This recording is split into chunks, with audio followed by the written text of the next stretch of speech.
करने का समय आ गया है। पर हमारी आनंदी तो अभी सिर्फ 9 साल की है। अभी तो उसके पढ़ने लिखने और खेलने कूदने के दिन हैं। देख पार्वती, लड़कियां पराया धन होती है और जितना जल्दी इन्हें घर से विदा कर दे उतना अच्छा है। कल से आनंदी की पढ़ाई लिखाई बंद। पर बापू, इसमें मेरी क्या गलती है? आप मुझे पढ़ाई करने क्यों नहीं देते? तेरी गलती है कि तू एक लड़की है। लड़का होती तो क्या बापू? लड़का होती तो क्या? ऐ लड़की, ज्यादा जबान ना चला, नहीं तो जबान हलक से खींचकर बाहर निकाल दूंगा। बापू, मैं पढ़ लिख कर कुछ बनना चाहती हूँ। मेरी पढ़ाई ना रोको बापू। आनंदी, तुझे पढ़ना है तो पढ़, लेकिन सारी उम्र बाप की छाती पर यूं बोझ बनकर ना बैठ। पर बापू, अभी तो मेरी उम्र पढ़ाई लिखाई की है। मुझे पढ़ लिख कर डॉक्टर बनना है। पढ़ाई पढ़ाई पढ़ाई, आज तो तेरी इन किताबों का काम तमाम करके ही छोड़ूंगा। ये ले। नहीं बापू, मत फाड़ो बापू। मत छोड़ी। नहीं बापू, नहीं।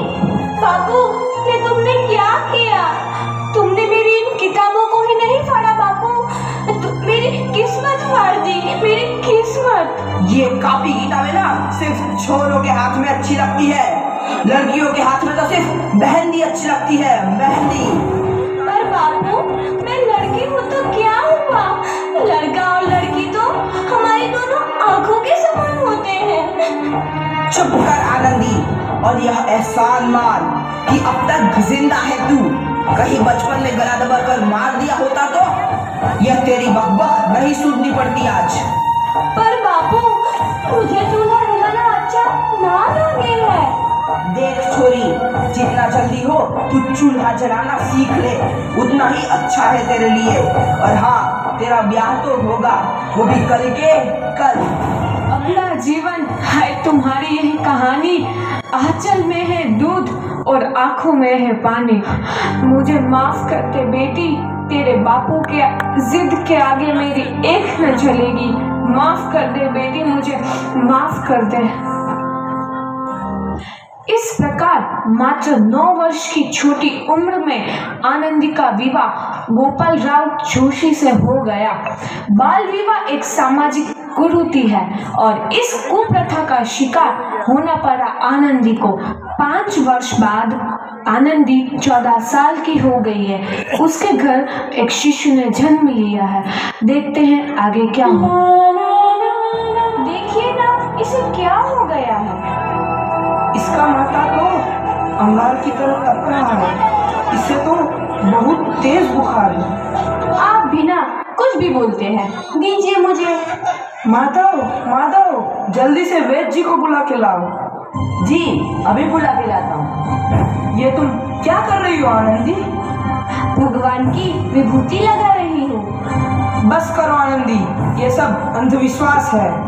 अरे आप यकीन तो कीजिए, भगवान की कृपा से इसका माथा ठंडा हो रहा है और बुखार भी उतर गया है ना बाबू? देखिए, दीजिए मुझे। उठो बाबू, आंखें खोलो, तुम्हें तुम्हारी माँ बुला रही है। आंखें खोलो, देखिए ना इसे क्या हो गया है। आंखें भी नहीं खोल रहा। आंखें खोलो बेटा। आप चुप क्यों है? आंखें खोलो बेटा, आंखें खोलो। आनंदी, हमारा बेटा कभी आंखें नहीं खोलेगा। नहीं, ऐसा नहीं हो सकता। मेरे बेटे को मुझसे कोई नहीं छीन सकता, कोई नहीं छीन सकता। पागल मत बनो आनंदी। माधव,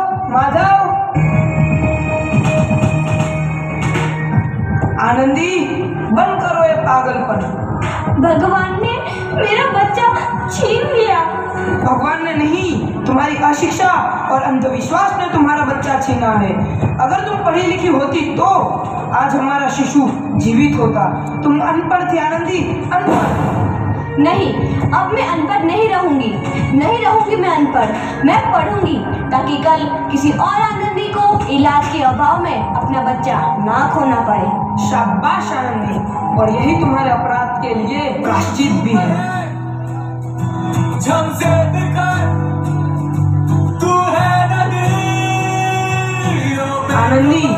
तुम्हारी 12वीं का परिणाम आ गया है। तुमने पूरे कॉलेज में प्रथम स्थान अर्जित किया है। आनंदी, तुम्हारी मेहनत रंग लाई है। तुम्हें शिक्षा वृत्ति मिली है। ये लो तुम्हारे अमेरिका जाने की टिकट। मुझे शिक्षा वृत्ति मिल गई? मैं अमेरिका जा रही हूँ? पर ये सब मैं अकेले कैसे कर पाऊंगी? आनंदी, अपने आप को इतना कमजोर क्यों समझ रही हो? फिर इतना पढ़ने लिखने का क्या फायदा? तुम अभी गवार की गवार नहीं हूँ मैं अब गवार।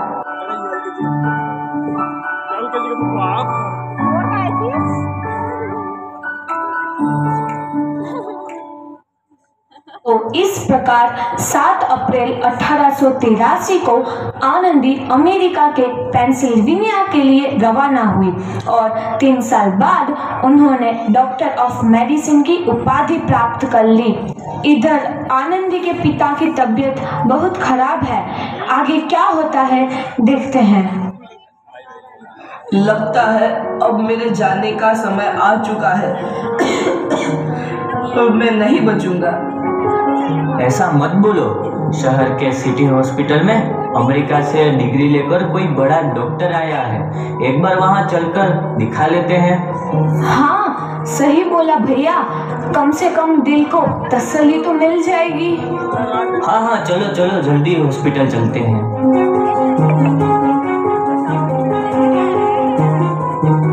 इस मरीज की हालत तो बहुत ही खराब है। कोई चमत्कार ही इसे बचा सकता है। ऐसा मत बोलो भाई। डॉक्टर साहब कब तक आ जाएंगे? लो आ गई डॉक्टर मैडम। डॉक्टर मैडम जल्दी देखिए, मरीज की हालत बहुत ही खराब है।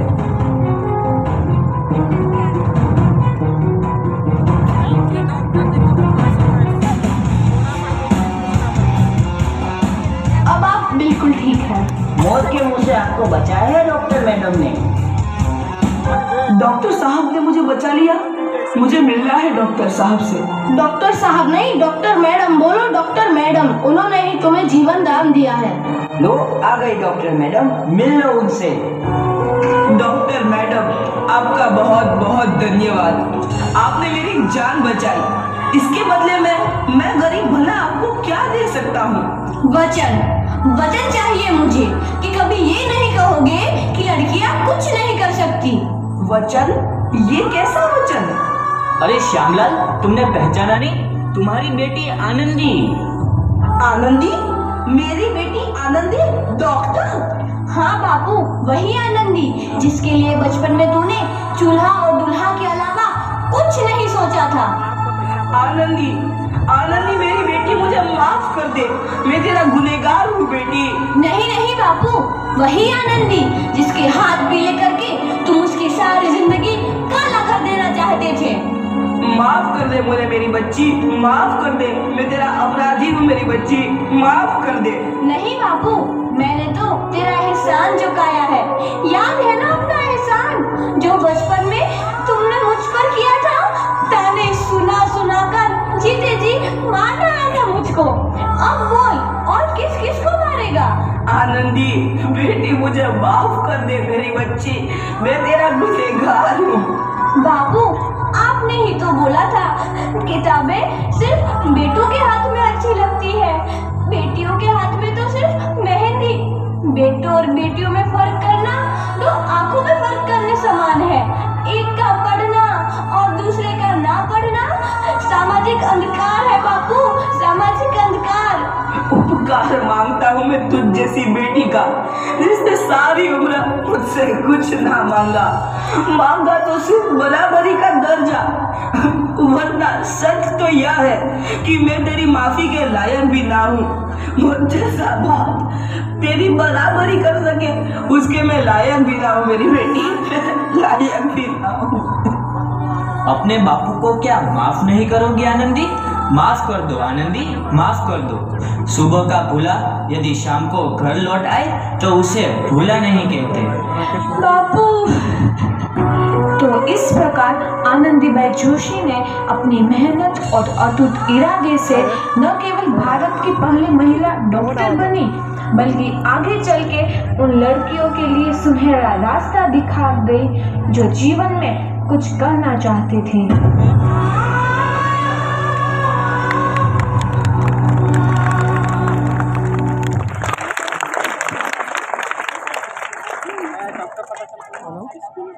बहुत ही अच्छी प्रस्तुति रही। एजुकेशन प्ले कार्यक्रम का नाम था।